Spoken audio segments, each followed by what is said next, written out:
اللہ اللہ اللہ۔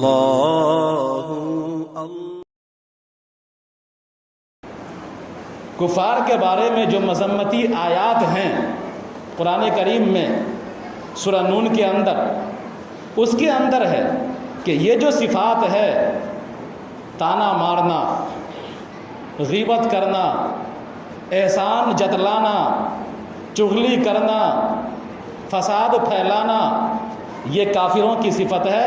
حماز مشاء بنمیم مناع للخیر معتد اثیم عتل بعد ذلک زنیم، کہ کافروں کی مذمت کرتے ہوئے اللہ نے کہا ہے کہ فلاں آدمی یا فلاں آدمی کا گروہ یہ کیا کرتا ہے؟ تانے مارتا ہے ایک دوسرے کو، یہ کیا کرتا ہے؟ چغلی کرتا ہے ایک دوسرے کے پاس، یہ کیا کرتا ہے؟ غیبت کرتا ہے ایک دوسرے کی، یہ کیا کرتا ہے؟ احسان کر کے احسان جتلاتا ہے ایک دوسرے پر۔ تو یہ کفر کی خوبی ہے، کفر کی صفات ہے، ایمان کی صفات یہ نہیں ہے۔